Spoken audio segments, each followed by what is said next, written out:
জনপ্রিয় এফএম চ্যানেলের station director তুমি ছিলে, এরকম একটা সম্মানীয় পদ থেকে স্বেচ্ছায় পদত্যাগ করে তুমি ফুড ইন্ডাস্ট্রিতে এলে, সেটা কি কাকতালীয় নাকি পূর্ব নির্ধারিত?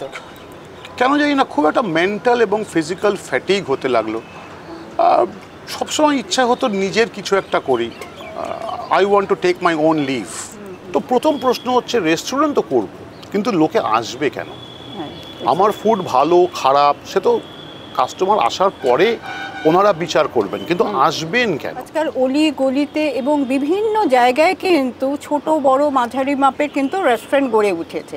তা এই ব্যবসাটা কি খুবই লাভজনক ব্যবসা?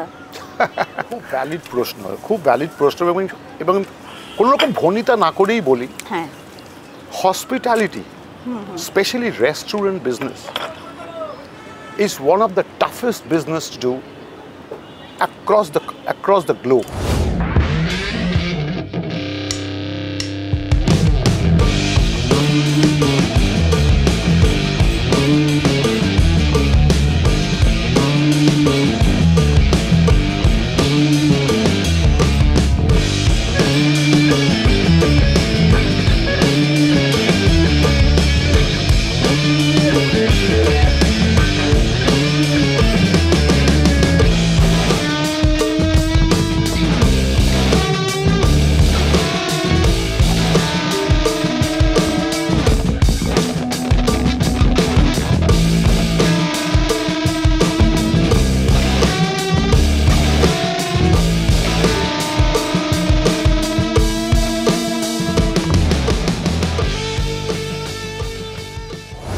আমার সঙ্গে রয়েছেন এমন একজন বিশেষ অতিথি যার সঙ্গে আপনাদের পরিচয় করিয়ে দেব।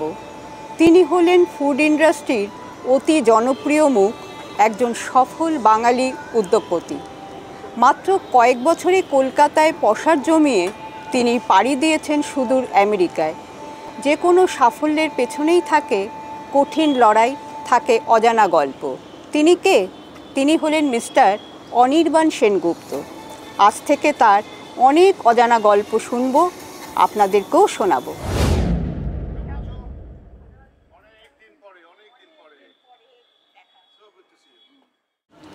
Welcome to my channel Chaitali close to the stars. Anirban, তোমার সাথে অনেক দিন পর দেখা হলো। তোমাকে তো কলকাতায় পাওয়াই যায় না, বেশিরভাগ সময়টাই তুমি এখন আমেরিকায় থাকো। Fortunately or unfortunately? No unfortunately, মনটা কলকাতাতেই পড়ে থাকে। সে তো বটে, এটা তো শিকড়। একদম। আগে বলো, কেমন আছো? খুব ভালো। আচ্ছা, তোমার মানে এই যে অল্প সময়ের একটা জার্নি, সেই জার্নির শুরুর দিকটাতে আমি একটু ফিরে যাব প্রথম প্রশ্নেই। সেটা হলো, জনপ্রিয় এফএম চ্যানেলের স্টেশন ডিরেক্টর তুমি ছিলে, এরকম একটা সম্মানীয় পদ থেকে স্বেচ্ছায় পদত্যাগ করে তুমি ফুড ইন্ডাস্ট্রিতে এলে, সেটা কি কাকতালীয় নাকি পূর্ব নির্ধারিত? আমি একজন ক্যারিয়ার প্রফেশনাল ছিলাম। আমার বিভিন্ন ইন্ডাস্ট্রিতে আমি চাকরি করেছি। আমার লাস্ট ফেজ অফ চাকরি ছিল, I was a station director of a very renowned radio channel. প্রথমে I used to head eastern India, তারপরে আমি বম্বে যাই। I was a station director of that radio station in Bombay. তো তারপর কেন জানি না, খুব একটা মেন্টাল এবং ফিজিক্যাল ফ্যাটিগ হতে লাগলো। সবসময় ইচ্ছা হতো নিজের কিছু একটা করি, I want to take my own leave. তো এইটাম করে দেখলাম যে একটা সময়ের পরে ওই মেন্টাল ফ্যাটিগটা আর নেওয়া গেল না। সো আই ডিসাইডেড কি ঠিক আছে, একটু রিস্ক নিয়ে লেটস জাম্প, তারপর দেখা যাবে কি হবে। যদি কিছু না হয় হয়তো কোনো দিন ফিরে আসবো আমার প্রফেশনাল ক্যারিয়ারে।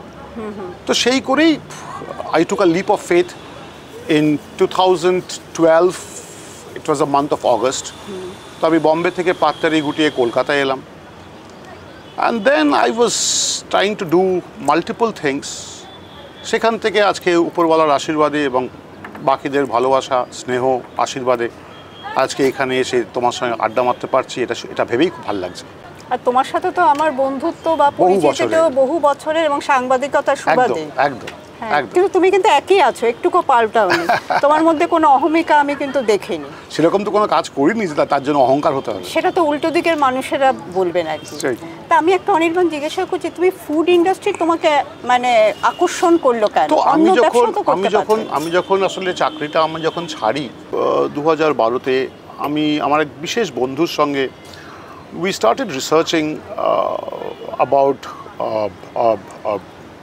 a fish-based business, যেটাকে মানে aquaculture বলে। We wanted to get into aquaculture.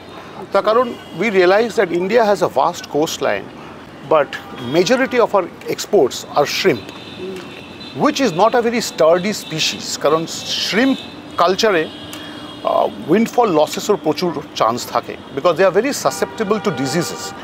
So we wanted to come out with an alternative which not only has a market nationally as well as internationally, but also a more sturdy variant. তো সেটা আমরা পাই ভেটকি মাছ, যেটা আমরা বাঙালিতে ভেটকি মাছ বলি, ইংলিশে বলি এশিয়ান সি ব্যাস। তো সেই ব্যবসাটা আমরা প্রথমে শুরু করি, বাট বিভিন্ন কারণে সেই ব্যবসাটা সাকসেসফুল হয়নি এবং আর্থিকভাবে প্রচুর লস হয়। তো this was around 2014, end of 2014। তো তখন আমি আমার আর দুই পার্টনার মিস্টার দেবরাজ দে আর মিস অনামিকা সেনগুপ্তা, ওই সময়টা আমরা দেখছিলাম যে কলকাতাতে প্রচুর ক্যাফে কালচার শুরু হয়। সো উই থট ঠিক আছে, কিছু করছি না, একটা করে দেখি না ক্যাফে। তো অনেকটা হুজুগের বশতেই এই হোয়াটসঅ্যাপ ক্যাফে শুরু 2015 সালের 4 অক্টোবর। আচ্ছা, যখন নাকি হোয়াটসঅ্যাপ ক্যাফে বার কাম রেস্টুরেন্ট তোমরা এখানে ওপেন করলে, এত সুন্দর একটা পরিবেশ দক্ষিণ কলকাতার সাদার্ন অ্যাভিনিউতে এই ক্যাফে কাম রেস্টুরেন্ট, কখনো কি তোমার মনে হয়েছিল যখন চাকরিটা ছেড়েছিলে যে আমিও কাউকে কর্মসংস্থান দেব, চাকরি দেব? মনের কোণে কি এই বাসনা, কি সুপ্ত বাসনা ছিল?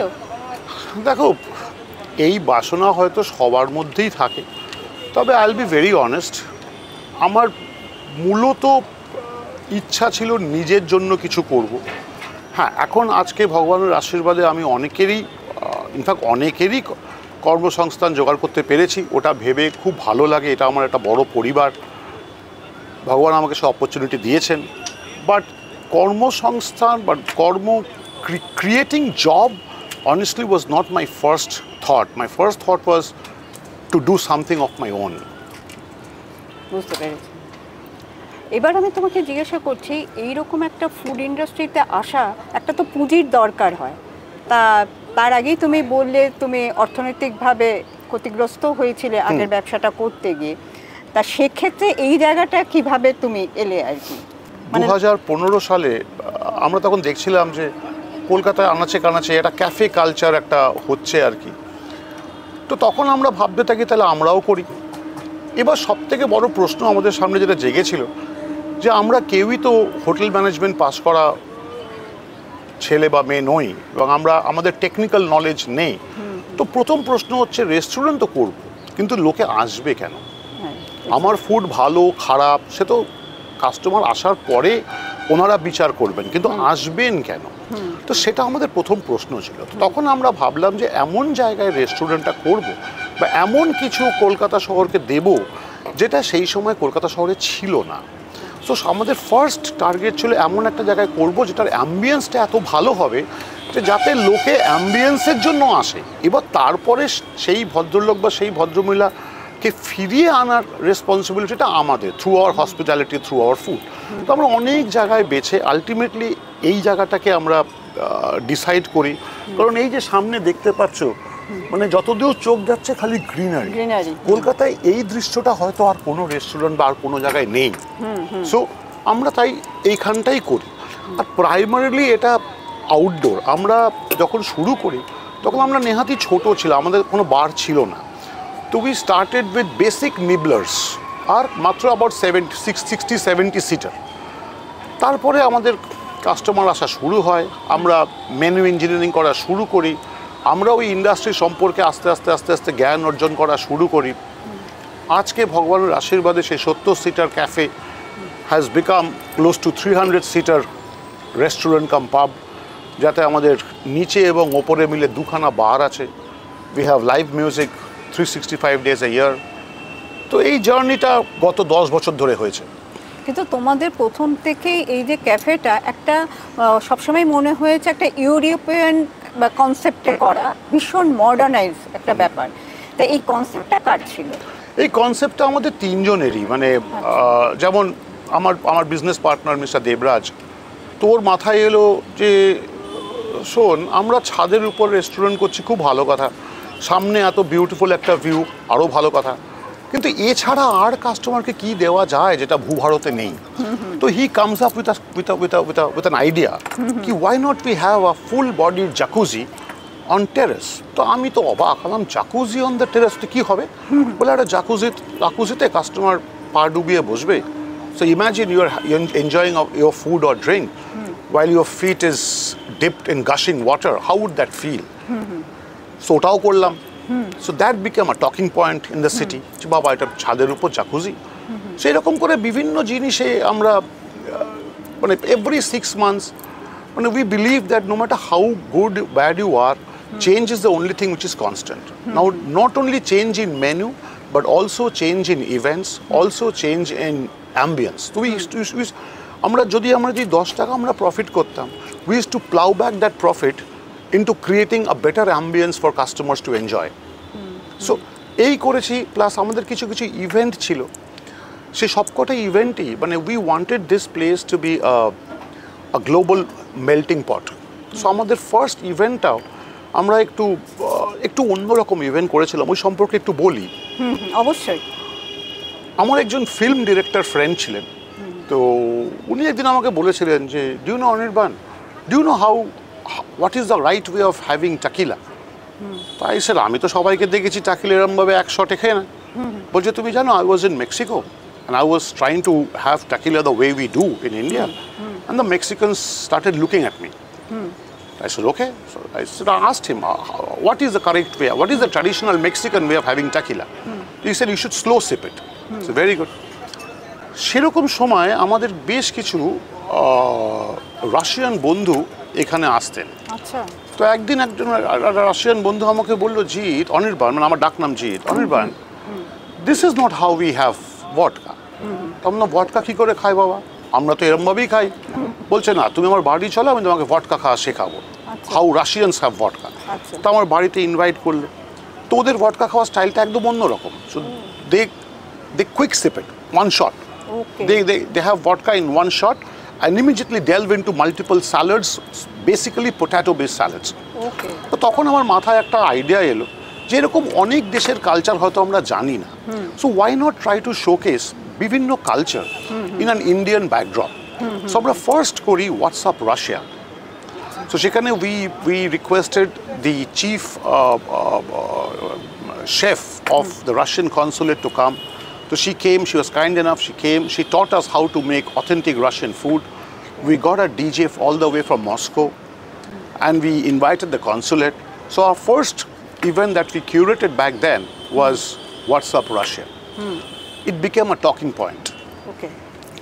Second that amra kori was Oktoberfest.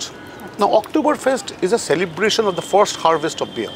Okay. Now if you go to Munich, there is a process involved. There's a long march past that happens. Then the mayor of Munich comes and taps the barrel and the first harvest falls. We recreated the whole process in What's Up Cafe in association with the German consulate, and we called it What's Up Germany Oktoberfest. So they invited people from other consulates. So again, our protest was very simple.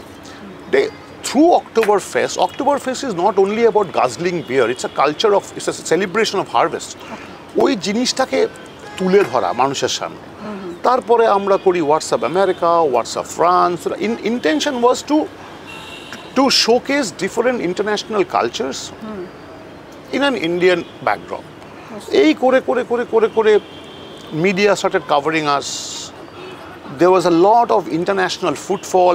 All these consulate members, they kept coming to this place. এই করে করে করে করে কবে যে একটা ছোট্ট cafe একটা ব্র্যান্ড বনে গেল সেটা আমি নিজেও ঠিক ভালো করে বলতে পারবো। সত্যি খুব অল্প সময়ে তোমাদের ব্র্যান্ডটা এস্টাবলিশ। একদম অল্প সময় নয় অবশ্য, this is a 10th year running. তা সেটাও তো একটা বিজনেসের জন্য অনেক সময় অনেকেই বলে 5 বছর তো টাইম দিতেই হয়, কিন্তু সেইখান থেকে এই জায়গায় পৌঁছানো এটা তো একটা মানে লাখও আছে, আর তোমাদের প্রচন্ড চেষ্টা পরিশ্রম সবটাই আছে। চেষ্টা পরিশ্রম, প্রচুর পরিমাণ লাক, আর সব থেকে যেটা ইম্পর্টেন্ট সেটা হচ্ছে ভগবানের আশীর্বাদ আর কাস্টমারদের ভালোবাসা। একদমই এটা ছাড়া তো হয় না। একদমই তাই, তারাই তো ভগবান রূপে আসে। আমি এখানেই প্রশ্নটা করব, হোয়াটসঅ্যাপ ক্যাফে তো এলিট ক্লাস পিপলরা বেশিরভাগ আসেন, যেমন তা তাদের মানে খাবার যে পরিবেশন করা হয় সেটার জন্য এবং সর্বোচ্চ গুণগত মানসম্পন্ন, সেইটার জন্য কতটা তোমাদেরকে সজাগ থাকতে হয়? প্রথমত আমি একটু কথা বলি, হোয়াটসঅ্যাপ ক্যাফে কিন্তু সবার জন্য। I personally do not believe in words like elite or middle class. WhatsApp cafe সবার জন্য, এবং আমি চাই সবাই আসুক, ফ্যামিলি আসুক, ইয়াংস্টাররা আসুক, বয়স্ক মানুষরা আসুক, সবাই আসুক, সবাই তাদের নিজের মতন করে মনোরঞ্জন করুক এখানে। আমার কাছে হসপিটালিটির ডেফিনিশন ইজ ভেরি সিম্পল। আমি আবার বললাম, আমি কিন্তু technically qualified from hotel management ব্যাকগ্রাউন্ডের ছেলে নয়। আমার কাছে hospitality is very simple. I want to treat my guests exactly the way I want two be treated when I go to a restaurant. First things first, আমরা যখন কোথাও বেড়াতে যাই, even when we go to a 5-star hotel, do you know what the first thing that most of us do? We go and see how clean the toilet is. Yes. So আমার first ছিল, my toilet should be spick and span and dry, with a very nice smell, okay, nice fragrance. That is one. Number two, you cannot compromise in hospitality. You have to have the freshest ingredients. Kolkata ভেটকি বলে ভোলা ভেটকি দিলে আপনার ব্যবসা কিন্তু 2 বছরের পরে বন্ধ হয়ে যাবে, because customers are way more learned than you are. So please do not try to compromise in the basic ingredients which goes into preparation of food. If your ingredients are good, if your ingredients are fresh, the product will also be good. That is one.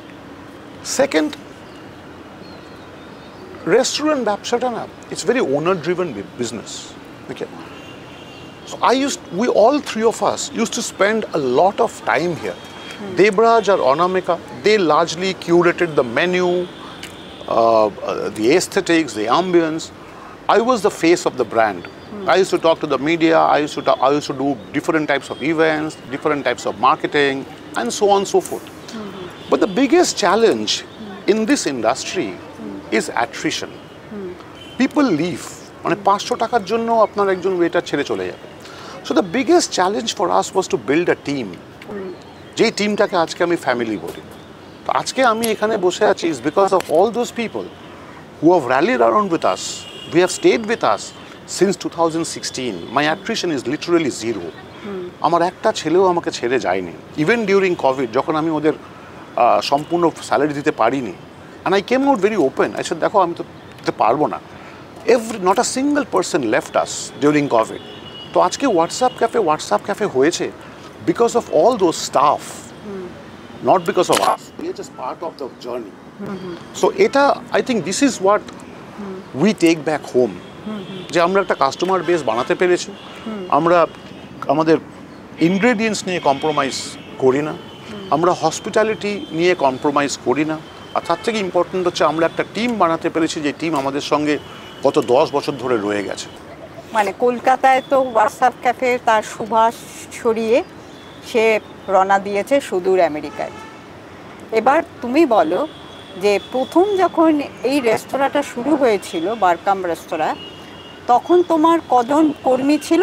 এখন America এবং কলকাতায় total মিলিয়ে কজন তোমার কর্মী রয়েছেন বা সহযোগী? যখন আমি হোয়াটসঅ্যাপ ক্যাফে শুরু করি 2015 সালে, তখন আমরা অ্যাজ আই সে, তখন এটা খুব ছোট্ট একটা ক্যাফে ছিল, অনলি অ্যাবাউট 70 সিটার। আমার মনে হয় কিচেন সার্ভিস সব কিছু মিলিয়ে we probably had আমার এক্স্যাক্ট কাউন্টটা মনে নেই, but I think we had about 20 people.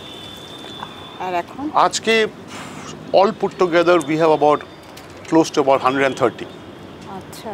So এখানে একটা কথা বলি যে আমরা হোয়াটসঅ্যাপের পরে অ্যাকচুয়ালি আমি আমার আর 2 পার্টনার অনামিকা আর দেবরাজ, আমরা খুব ঘুরতে ভালোবাসি। All 3 of us are bitten by the wanderlust. Okay. So আমরা যখনই ঘুরতাম কোথাও, ইউরোপে গেলে we used to go to those euro store, যেখানে €1 খাবার পাওয়া যায়। ডলার স্টোরে যেতাম, যেখানে $1 অনেক জিনিস পাওয়া যায়। তো সেখান থেকে আমাদের মাথায় আরেকটি আইডিয়া আসে যে why not have an F&B adaptation of the euro or dollar store? And hence came 99 in 2021, immediately after COVID or during COVID. তো হোয়াটসঅ্যাপ ক্যাফের নিচেই আছে 99, সেখানে it's a multi cuisine quick service outlet. It's about 50 জন বসতে পারে, 50 seater. When we started, each and every item was priced at 99 rupees. হ্যাঁ, এইটাতেই আমি আসছিলাম যে যখন নাকি হোয়াটসঅ্যাপ ক্যাফেতে মানে মানুষজন সবারই তো পকেটে রেস্তো সমান থাকবে তার তো মানে নেই, কিন্তু সব থেকে যেটা ভালো লাগার জায়গা, সমাজে সর্বস্তরের শ্রেণীর মানুষ, সব ধরনের মানুষ যাতে হোয়াটসঅ্যাপ ক্যাফে বার কাম রেস্তোরাঁর একটা ছাদের নিচে আসতে পারে, সেজন্য 99 নামে তুমি আরেকটা রেস্টুরেন্ট হোয়াটসঅ্যাপের নিচে করেছি এবং মাত্র 99 টাকায় ছিল। এখন অবশ্য সব কটা খাবার 99 টাকায় নয়, বাট প্রতি কটা কুইজিনেরই দু একটা করে খাবার 99 টাকায় আছে। But even then it is extremely reasonably priced. এমনকি আমাদের একটা বিয়ার, এক গ্লাস বিয়ারও শুরু হয় 99 রুপিসে। The highest costly item would be probably 229 rupees. But এখানে মানে কি ধরনের খাবার পাওয়া যায় 99 এ? Sandwiches, burgers, pasta, pizza, Chinese and কিছু continental dishes. আচ্ছা আচ্ছা। বাট আমাদের ইচ্ছে যেটা ছিল যে হতে পারে এটা একটা this caters to a different type of socio-economic profile, but তার জন্য অ্যাম্বিয়েন্সে কোনো কম্প্রোমাইজ করবো না। এটা তো সবাই চিন্তা করে না, যেটা তোমরা চিন্তা করেছো। হ্যাঁ, you can get food at 99 rupees, but that does not mean you have to stand on the road and eat that food. You can get inside at an air-conditioned atmosphere, at a খুব upwardly mobile young ambience, তাতে বিনোদনও আছে এবং সেখানে তুমি ভালো খাবার খাচ্ছ, which doesn't pinch your pocket much. So আমার ভেবেছিলাম এটার উপর খুব একটা ফিউচার আছে এবং এখন আমরা ভাবি যে এটাকে কী করে আমরা এক্সপ্যান্ড করবো। ইনফ্যাক্ট তখন আমরা আরও 5টা জায়গায় খোলার কথা ভাবছিলাম, বা তখন কোভিড হিট আসতো, তারপরে একটুখানি we took a back seat. But 99 ভগবানের আশীর্বাদে is been doing very good and we are very satisfied with 99. একদমই তাই। আর এই হোয়াটসঅ্যাপ ক্যাফেরও কিন্তু প্রথম থেকে এটা ইউনিক ছিল। সেই সময়ে আরও যে কলকাতায় বিভিন্ন ক্যাফে রয়েছিল বা রেস্তোরাঁ ছিল, তখন কিন্তু বিনোদনের ব্যবস্থাটা এরকম ছিল না যে 365 ডেজ এখানে একটা লাইভ কনসার্ট হয় আর কি, যাতে মানুষ খাবার খেতে ভালোবাসে, সেটা যাতে উপভোগ্য হয়ে ওঠে তাদের কাছে। সেই জন্য আমাদের ইনফ্যাক্ট প্রথমত হোয়াটসঅ্যাপ ক্যাফের একটা আর্লি মুভার অ্যাডভান্টেজ ছিল। We were probably one of the first, if not one of the very first rooftop cafe in Kolkata. Ajke, there seems to be a rooftop cafe revolution. Wherever you go, there are rooftop cafes. But I think we had an early mover advantage because we were the beginners. So we started the first rooftop cafe in Kolkata, if not one of the first. একদমই তাই। এবার বিনোদন, আমি personally খুব live music শুনতে ভালোবাসি। So we felt, why not give people an avenue to enjoy while they eat their, how you see, people talk about fine dining, people talk about casual dining. I call it fun dining and experiential dining. So for me, dining is an experience, it's not about eating. So আমাদের এখানে আমরা তখন 365 days live music শুরু করি। কলকাতা কেন, কলকাতার নামজাদা লোক, মানে খুব কম সংখ্যক আর্টিস্ট আছে কলকাতায় যারা আমাদের এখানে পারফর্ম করেনি, বা শুধু কলকাতাই নয়, তোমরা অনেকেই হয়তো জানে না যে we hosted a lot of international artists too. So there was a flamenco dance group from Valencia, Spain, who started their India tour from WhatsApp Cafe. Then there was a Peruvian and a Chilean duo. They came and performed here. There was a American country band called some journeymen. So they also kick-started their India tour from WhatsApp Cafe. Then we had DJs from France. So we on and off feature musicians from all over the world. ওকে, আরেকটা জিজ্ঞাসা করবো যে WhatsApp ক্যাফেতে ধরো প্রচুর মানুষ এসেছেন, অনেক মানুষ আছেন যারা এখনও এসে উঠতে পারেননি, তোমাদের এখানে কি কি ধরনের কুইজিনগুলো পাওয়া যায়, নতুন কি কি লঞ্চ করছে যদি একটু বলো। আমরা প্রথম দিন থেকেই we were a multi cuisine restaurant. আমরা Indian, continental and oriental dishes serve করি। বাট এইবার এই 10 বছর পূর্তি উপলক্ষে আমরা কিছু চেঞ্জ এনেছি আমাদের মেনুতে। ইনফ্যাক্ট আমরা কদিন আগেই লঞ্চ করলাম একটা কমপ্লিট প্যান এশিয়ান মেনু। আচ্ছা, প্যান এশিয়ান বলতে কি? So we have sushi, we have ramen, we have bao, we have pad thai noodles, we have nasi goreng, so at a complete we have dim sums, so we have a complete pan Asian section, then we have an Indian section, so kind of Indian food we serve, and then we have continental, so এই তিনটে cuisine আমরা এখানে serve করি। বলছি তোমার তো এত staff রয়েছে, তা তারা স্টাফও বলবো কেন, সহযোগী বলি, তোমার পরিবারেরই অংশ, তা তাদের নিরাপত্তার স্বার্থে এবং যিনি রন্ধনশিল্পী রয়েছেন তার স্বার্থে রান্নাঘরের যে পরিষ্কার পরিচ্ছন্নতার জন্য বিশেষ কোনো পদ্ধতি কি অবলম্বন করো? দেখুন, আমি আবার যেটা প্রথমবার বললাম, I want to treat everybody the way I want two be treated. আমি যদি কোথাও খেতে যাই সবার আগে যেটা দেখি সেটা পরিষ্কার পরিচ্ছন্নতা। তো সিমিলারলি কিচেনে কিছু এসওপিস থাকে, standard operating procedure. That hygiene is one. যে every chef has to cover their head with a skull cap or a chef hat so that ভুলবশত কারো চুল যেন না আসে। There are some temperature related SOPs. There are cleaning related SOPs. যেমন কবে কবে ক্লিন হবে, কবে পেস্ট কন্ট্রোল হবে, কবে হুড ক্লিনিং হবে।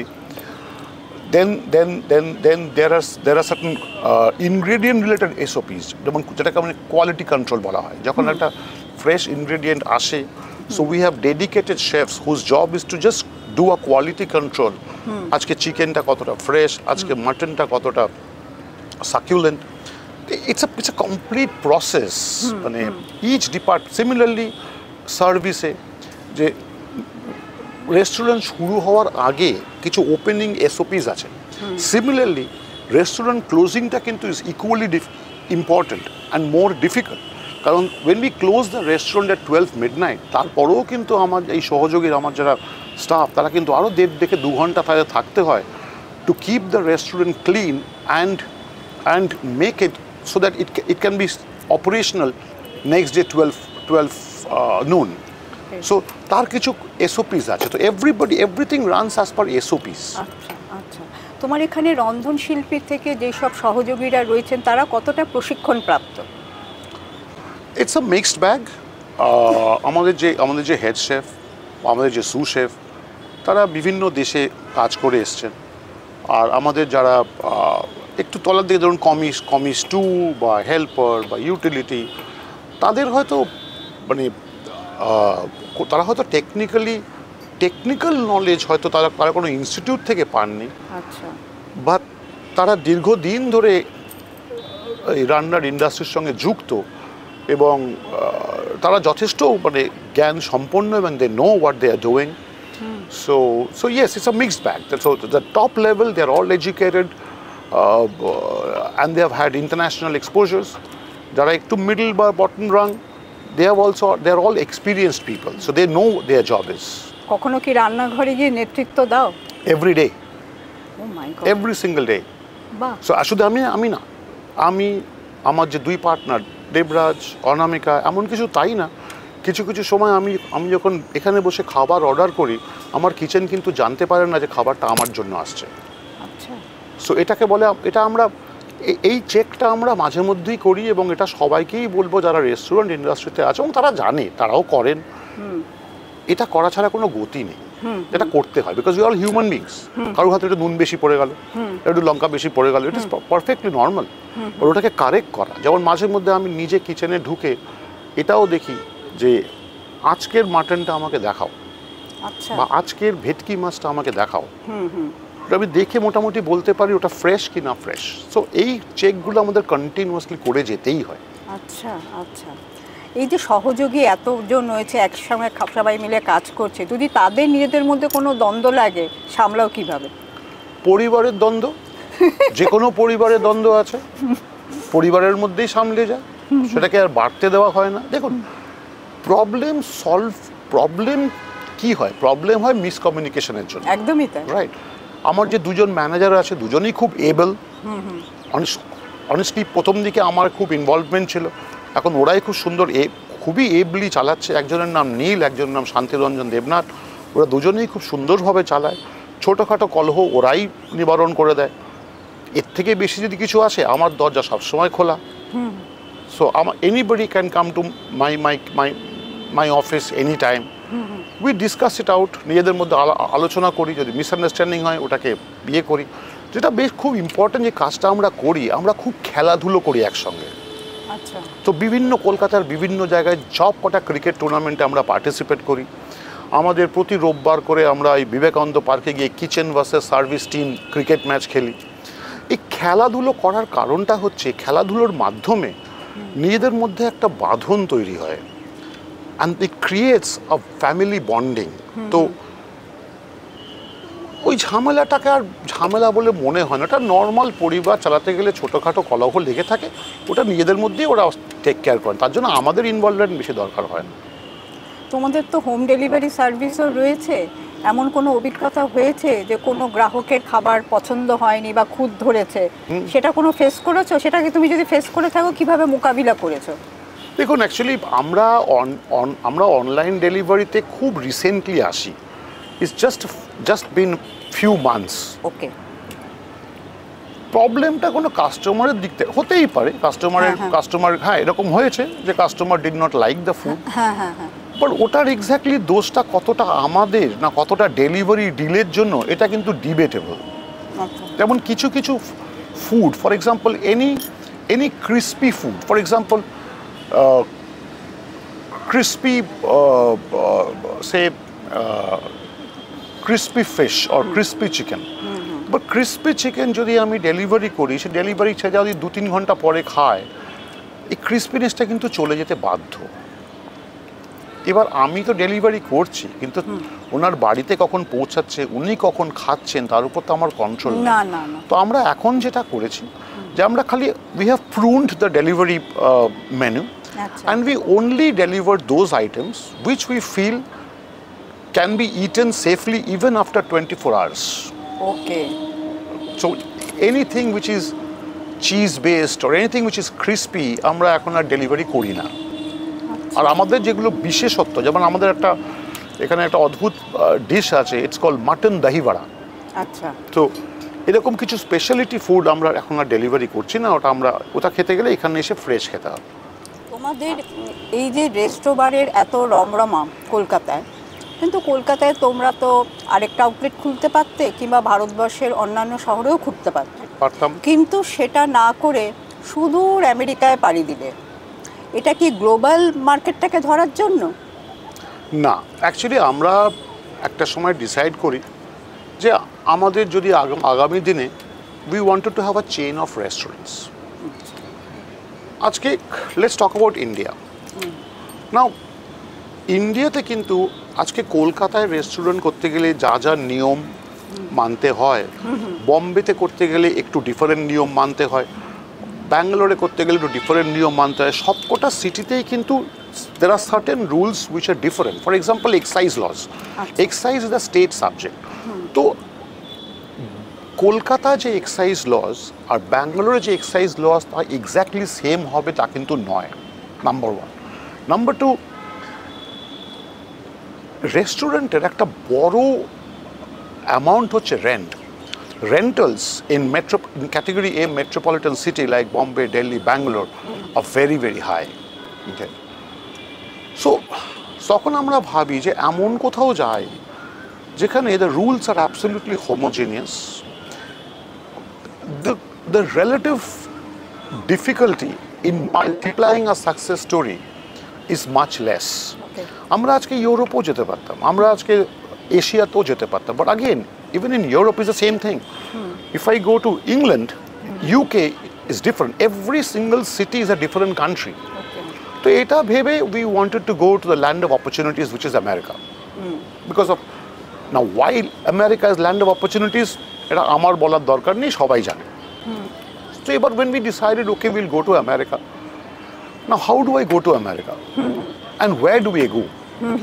Then we decided যে আমরা কোনো লোকাল পার্টনারের থ্রু দিয়ে করব না, আচ্ছা, আমরা নিজেরাই করব যা করব। তো there are certain legalities which we had to comply with. কোনো ফ্র্যাঞ্চাইজি দাও না, আমরা কোনো ফ্র্যাঞ্চাইজি করিনি। তো we did a 1-2-3 month long dipstick, প্রচুর রিসার্চ করেছি আমরা যে কোথায় যাওয়া উচিত হবে। So all our studies took us to Texas, mainly Austin, the capital of Texas. Multiple reasons: cost of wages, cost of land, tax rate are the lowest in entire America. So then তারপরে আমরা Austin যাওয়া শুরু করি। We also engaged the services of an agent over there, যিনি আমাদের বহু জায়গায় দেখান, এবং আমরা we almost spent 2 years in Austin without getting what we wanted for. এবার যে কয়েকটা জায়গা পাচ্ছি, সেই ওনারদের আমাদের পছন্দ হচ্ছে না, because we are aliens in that country. Nobody knows us. আমাদের তো কোনো ব্যাকগ্রাউন্ড নেই এই কান্ট্রিতে, and we don't have a American passport, we don't have any local partner, we don't have any green card or anything.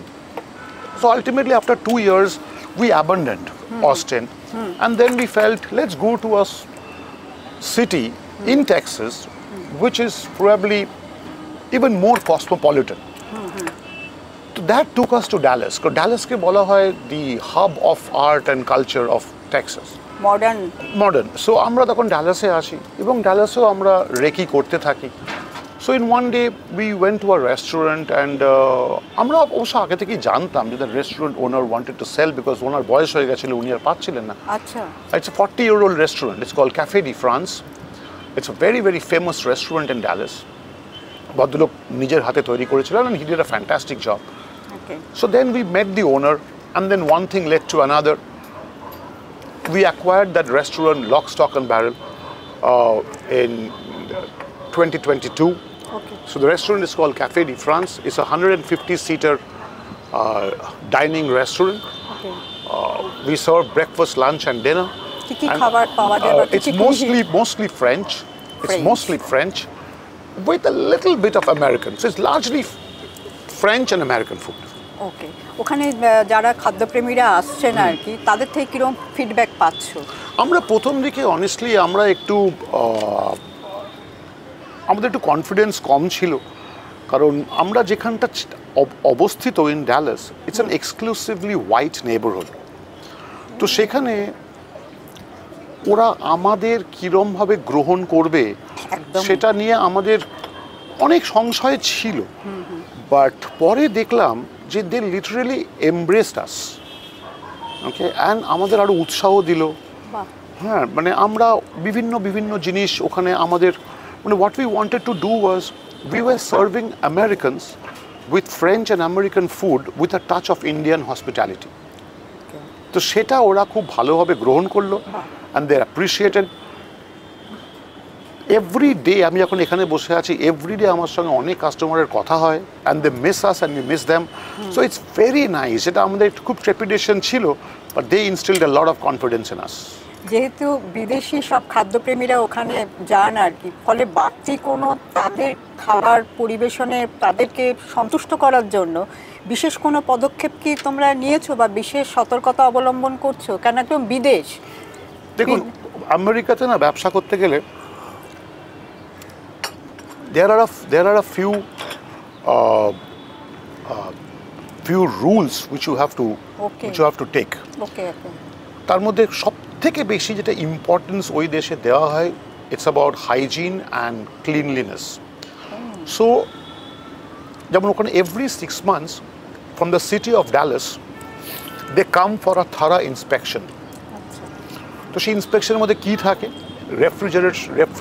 রেফ্রিজারেটরের temperature, adequate hot water আছে কিনা, adequate fire protection আছে কিনা, ফুডের ইনগ্রেডিয়েন্টসের ডেটা স্ট্যাম্প আছে কিনা, ফার্স্ট ইন ফার্স্ট আউট হচ্ছে কিনা, storage as per their laid down guidelines আছে এখানে it's a very detailed process where they mark you on 100 on a score of 100 তো লাস্ট 2 বছর ধরে আমাদের average result has been 95-96 বাহ ভেরি গুড তো তাহলে বুঝতেই পারছো যে I think we have done a good job আর এই অ্যাচিভমেন্টের full credit goes to my staff কারণ আমরা রেস্টুরেন্ট থেকে নিয়েছি বটে কিন্তু আমরা কিন্তু কোনো স্টাফকে লে অফ করিনি so all even there we have been wanting to build a team staff কি ইন্ডিয়ান না ওখানকার না আমাদের সার্ভিস সাইডটা সবাই হোয়াইট আমেরিকান আর কিচেনটা is a mix of American and Mexican আচ্ছা আচ্ছা সো অ্যান্ড দে আর ওদের হাইজিন কনসিয়াসনেসটা এমনিতেই খুব বেশি তো খুব বেশি যে আমাদের খুব একটা এসওপি প্রয়োগ করতে হচ্ছে তাই নয় অনেক এসওপি ওই দেশে আছে এবং ওরা যেটাকে ব্লাইন্ডলি ফলো করে মানে ওটার ক্রেডিট আমরা নেব না ওটার credit goes to my staff over that বিদেশে গিয়ে নিজেদেরকে প্রতিষ্ঠিত করা বিশেষ করে একটা ব্র্যান্ডকে প্রতিষ্ঠিত করা এটা যেমন বিরাট ঝুঁকি একটা চ্যালেঞ্জও বটে এই ব্যাপারটা কি ধরনের তোমরা ওখানে ফেস করছো দেখুন সি ওয়েন ইউ তুমি যখন বিদেশে যাবে না the main thing which is different is the culture আজকে আমরা ইন্ডিয়ানরা একরকম কালচারে কথা বলে অভ্যস্ত একরকম কালচারে মিশে অভ্যস্ত একটা বিদেশে আমেরিকাতে তারা ওদের মতন কালচারে মিশে অভ্যস্ত ওদের মতন কালচারে কথোপকথন করে অভ্যস্ত আজকে ওই কালচারাল চ্যালেঞ্জেসগুলোই was the only thing for us to understand you know আমি এটা খুব সিম্পল খুব মানে একটা ইজি এক্সাম্পল দিচ্ছি যেমন আমরা এখানে বলি প্লিজ ডু দিস ফাস্ট এবার এটা যদি আপনি আমেরিকা থেকে বলেন প্লিজ ডু দিস ফাস্ট ওরা হা করে তাকিয়ে থাকবে because it's not fast over there it's fast so কিছুটা ডিকশন শেখা কারণ আমরা যদি আমাদের অ্যাকসেন্টে কথা বলি ওদের বুঝতে অসুবিধা হয় কিছুটা ডিকশন শেখা কিছুটা কালচারাল আদব কায়দাগুলো শেখা এইটাই ছিল কিন্তু main challenge and to be very honest এটা শিখতে কিন্তু আমাদের 2 বছর লেগেছে ইট ওয়াজ নট ইজি আজকে যেমন একটা জিনিস আমি খুব মানে লক্ষ্য করেছি যেটা আমাদের কিছু কিছু সময় ভুল হয়ে যায় আমাদেরকে আমরা না উই টক ওভার সামবডি ধরো তুমি আমায় কিছু বলছো এবার তোমাকে শেষ না করতে দিয়েই I start talking back to you এই যে এই ভুলগুলো কিন্তু আমরা ওখানে করেছি এবং তারা অবাক হয়ে তাকিয়ে থাকে so you can't talk over someone let that other person completely finish then you start talking to him or her so এই কিছু কালচারাল নুয়ান্সেস আছে যেগুলো আমাদের শিখতে হয়েছে সেকেন্ড চ্যালেঞ্জ ছিল আমাদের exposure two quintessential French food was very limited তো সেই জিনিসটা নিয়ে আমাদের অনেক পড়াশুনো করতে হয়েছে সেই জিনিসটাকে খেতে হয়েছে কারণ আমাদের টেস্ট বার্ড আর ওদেশের টেস্ট বার্ডের মধ্যে অনেক পার্থক্য তো আজকে যেমন আমি ইন্ডিয়াতে বসে আমি একটা ইন্ডিয়ান কোনো খাবার খেলাম বা কোনো একটা খাবার খেলাম খেয়ে আমি বলতে পারি ভালো মন্দ বিকজ আমি জানি আমার যে টেস্ট বার্ড 90% ইন্ডিয়ান ওটা সেমই টেস্ট বার্ড বাট ওই দেশের তো টেস্ট বারটা একেবারেই আলাদা ওখানে তো ঝোল ঝাল তো খুব একটা থাকে না ওই টেস্ট বারটা শেখাটাও কিন্তু একটা অনুশীলন so cultural nuances eating habits gaining knowledge about a cuisine which we were not very we didn't have any exposure about these were the challenges এর পরবর্তী অন্য কোনো শহরে কি আমেরিকার তোমাদের খোলার ইচ্ছে আছে আউটলেট দেখো আমি না একটা জিনিস বিশ্বাস করি man proposes God disposes okay যদি উপর ইচ্ছা তো সবই আছে সবাই চায় আরো বড় হতে চেষ্টা করে যাব এন্ড রেজাল্টটা একমাত্র উপরওয়ালার হাতে যদি উনি সেই সৌভাগ্য দেন নিশ্চয়ই করব জিজ্ঞাসা করছি যখন নাকি তোমরা মনস্থির করলে যে আমেরিকাতে একটা রেস্টুরেন্ট খুলবে অবশ্যই সেটা একটা মার্কেট সার্ভে করেছিলে তা তখন কি মনে হয়েছে যে আমেরিকায় হোক কি ইন্ডিয়ায় হোক মানে আজকাল আমরা কলকাতার কথাই বলছি আজকাল অলি গলিতে এবং বিভিন্ন জায়গায় কিন্তু ছোট বড় মাঝারি মাপের কিন্তু রেস্টুরেন্ট গড়ে উঠেছে তা এই ব্যবসাটা কি খুবই লাভজনক ব্যবসা দেখুন যে অল্প পুঁজি মানে লগ্নি করেও বেশি সাফল্য পাওয়া যায়, এখানে একজন ছোট রেস্টুরেন্ট যে নাকি ছোট্ট গলিতে সে করেছে। এটা খুব ভ্যালিড প্রশ্ন, খুব ভ্যালিড প্রশ্ন, এবং কোনো রকম ভনিতা না করেই বলি, হ্যাঁ, hospitality, especially restaurant business, is one of the toughest business to do across the globe. Okay, The failure rate of a restaurant is very, very, very, very high, be it in India or in Japan or in Europe or in America. In India, problemটা কি হয়? Very high cost of rent, very high levels of attrition, catering to multiple tastes, demands and expectations. আজকে যদি তুমি কোনো ব্যাংকের কাছে loan চাইতে যাও, unless and until you have proven yourself for the past 3 to 4 years, a restaurant ব্যবসা is a no-go for a bank. ওকে, তাহলে নিশ্চয়ই বুঝতে পারছো যে রেস্টুরেন্ট ব্যবসাটা কতটা ডিফিকাল্ট ব্যবসা। তো আমি একটা কথাই বলবো, দেখো প্রতিদিন আমরা রেস্টুরেন্ট দেখতে পাচ্ছি, প্রচুর রেস্টুরেন্ট হচ্ছে, যেটা হয়তো অনেকে তোমরা দেখছো না, যে প্রতি 10টা রেস্টুরেন্ট যেমন হচ্ছে সেরকম 20খানা রেস্টুরেন্ট কিন্তু বন্ধও হয়ে যাচ্ছে, খালি মলারটা চেঞ্জ হয়ে যাচ্ছে। It is that difficult a business. তো যে রেস্টুরেন্ট ব্যবসাতে আসতে চাইবে, আমি তাকে একটা কথাই বলবো যে এটা কিন্তু will be your biggest challenge in life. বুঝে শুনে পা দিও, আর তার থেকে ইম্পর্টেন্ট হচ্ছে if you think you can dedicate 24 hours a day in your restaurant, তাহলেই এসো, না হলে এটা না করাই ভালো। আচ্ছা, আর এক্ষেত্রে তো মার্কেটিং একটা বড় জায়গা। এই যে তুমি এখানে তোমরা যে পসারটা জমালে, যে একটা বিগেস্ট সাকসেস বলবো, তা সেটা সম্পর্কে নিশ্চয়ই স্বচ্ছ একটা মার্কেটিং সম্পর্কে যে ধারণাটা, সেটা থাকাও জরুরি বলে তুমি মনে করো? ইনফ্যাক্ট খুব, যতটা তোমার ফুড ভালো হওয়া দরকার, যতটা তোমার অ্যাম্বিয়েন্স অ্যান্ড সার্ভিস ভালো হওয়া দরকার, ঠিক ততটাই কিন্তু মার্কেটিংয়েরও দরকার। আচ্ছা, কারণ না হলে আজকে কোক বা পেপসির মতন বড় ব্র্যান্ড, যে তুমি গ্রামের ভেতরে চলে যাও, সেখানেও তারা কোক বা পেপসি জানে, তারা কি তারা মার্কেটিং করছে না? মার্কেটিংটা ইজ ভেরি ইম্পর্টেন্ট। আচ্ছা, for a brand to stay relevant, it is very important that the brand speaks to his customer. না, how will a brand speak to his customer? There are various ways. আমরা যখন 2015 সালে WhatsApp শুরু করি, আমরা একটি leading English news পেপারের সঙ্গে we did an annual contract. We came out with 365 advertisements in the newspaper. 365 ad in 1 year, which means I had an advertisement every day in that newspaper. এছাড়া আমরা radio করেছি, আমরা বিভিন্ন hoarding campaign করেছি, আমরা social media campaign করেছি, word of mouth তো obviously হয়েছে। এখন যেটা করেছি, we have taken it a step ahead. We have our own loyalty program. So we do very segment specific approach. For example, যদি আজকে তুমি, because I have launched a pan-Asian menu, I have the database of customers who have come here in the past 1 year and had Oriental food. So I will dedicatedly target them and tell them, hey, I have launched pan-Asian menu.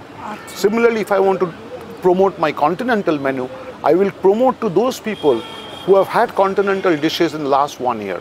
So ultimate objective is you have to gain top of mind recall from your customers. But the top of mind recall pete gele, you have to be salient. You have to be talking to your guests through different media. কেউ social media করে, কেউ ATL করে, কেউ BTL করে, কেউ events করে, but মার্কেটিংটা is very very very important. আরেকটা কথা জিজ্ঞাসা করছি, আমাদের তো 2025 সাল পড়ে গেল, এই বছরে তোমার রেজুলেশন কি?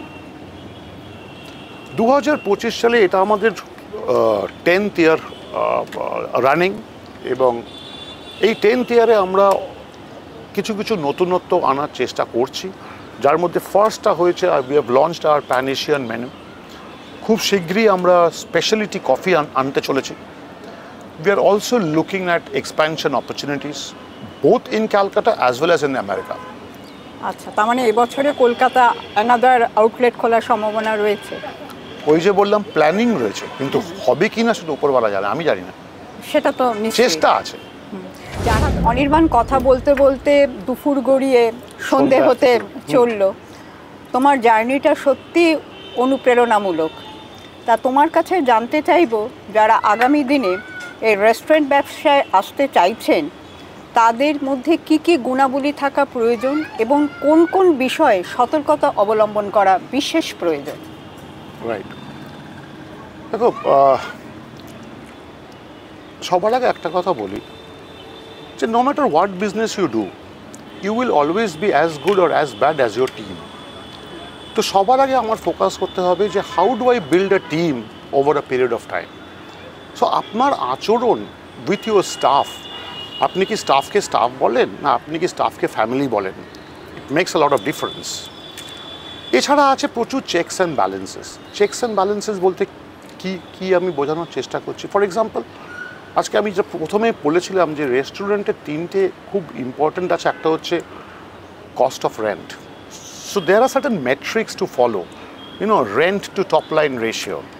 তারপর যেটা দেখার আছে আপনার কস্ট অফ গুডস সোল্ড, যে আপনার কস্ট পার ডিশ ঠিকঠাক যাচ্ছে কি ঠিকঠাক যাচ্ছে। It's very simple, you use data and science. So আমি বলবো first thing that lot of people do not do which they should do, যা তোমাদের যা কুইজিন আছে সব কুইজিনের একদম পুঙ্খানুপুঙ্খভাবে তার রেসিপি সফটওয়্যারে ঢুকিয়ে দাও। So at the end of the month, for example, at the end of the month, ধরো আমি দেখলাম আমার XYZ কিলো অফ চিকেন আমার কনজিউম হয়েছে। এবার আমি দেখব যে চিকেনের যে রেসিপি অনুযায়ী সেই XYZ কিলো চিকেন থেকে আমার কটা ডিশ বেরোতে পারে। যদি আমার ডিশ বেশি বেরোয় তার মানে আমি কম্প্রোমাইজ করছি, আর যদি আমার ডিশ কম বেরোয় তার মানে আমার ওয়েস্টেজ হচ্ছে। It is a very simple process. So you have to take help of a lot of, so for any software, whatever software you use, the POS software, all software gives you these options. So that is one. Second হচ্ছে hygiene. Hygiene is very, very important. You have to instill that habit yourself. Third হচ্ছে controlling attrition. How do you control attrition? Okay. Fourth হচ্ছে regular একটা, you have to keep reinventing yourself, because even if you have the best place, একই জায়গায় একই খাবার খেলে কিন্তু মানুষ এক না একদিন বোর হয়ে যাবে। So what is important, like we do menu engineering every 6 months. Every 6 months আমরা দেখি গত 6 মাসে আমাদের কিরম মেনু বিক্রি হচ্ছে।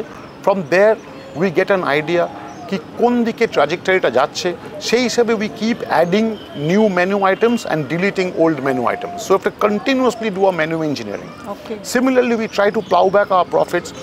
আজকে এই চেয়ারটা চেঞ্জ করে দিলাম, কালকে ওই টেবিলটা চেঞ্জ করে দিলাম, কালকে এই লাইটটা চেঞ্জ করে দিলাম। অ্যাম্বিয়েন্সটা নিয়ে কন্টিনিউয়াসলি একটা এক্সপেরিমেন্ট করা যায় আর কি। তো এইসব ব্যাপারগুলো খুব ইম্পর্টেন্ট। আর মোস্ট ইম্পর্টেন্ট হচ্ছে you have to be compliant with the laid rules of the state or country or city in where you're doing business. For example, if excise rules say that you have permission till 12 midnight, please ensure that you have wrapped up your business by 12 midnight. So compliance is very, very important, be it excise, be it on GST. You have to play according to the rules of the land. সেই rules of the land কে অবজ্ঞা করলে কিন্তু it will ultimately lead to closure. Last একটা কথাই বলবো, if you want to dedicate 24 hours of your day to your restaurant, if you have that kind of a passion, come to this business, else think again. আমি অনির্বাণ জিজ্ঞাসা করব, আগামী 5 বছরে তুমি নিজেকে ঠিক কোন জায়গায় দেখতে চাইছো? দেখো, মানুষের তো একটা ইচ্ছে থাকে, বাকিটা তো ঈশ্বরের হাতে। আমি যেটা বললাম যে আমরা একটু এক্সপ্যানশনের কথা ভাবছি। অফকোর্স চাইবো যে আগামী দিনে যেন আমার আরও মোর দ্যান ওয়ান রেস্টুরেন্ট হয় ইন ড্যালাস, আমার আরও একটা রেস্টুরেন্ট হয় ইন কলকাতা। বাট তার থেকেও বেশি ইম্পর্টেন্ট হচ্ছে আগামী 5 বছর আমি সুস্থ থাকতে চাইবো, আর আজকে যেরকম আছি সেরকম থাকতে চাইবো। বাকি চেষ্টা করে যাব, পরিকল্পনা করে যাব, যেটা ভগবানের মনে হবে সেটা উনি অ্যাপ্রুভ করবেন, সেটা হবে, যেটা উনি অ্যাপ্রুভ করবেন না সেটা হবে না। বাঙালিরা নাকি প্রজন্মগত ব্যবসা করতে পারে না, এটা কিন্তু ছোটোবেলার থেকে শুনে বোধহয় তুমিও শুনেছো, আমরা বড় হয়েছি, কিন্তু অনেক ক্ষেত্রেই কিন্তু বর্তমান সময়ে দাঁড়িয়ে দেখেছি সর্বক্ষেত্রে সেটা সঠিক নয়।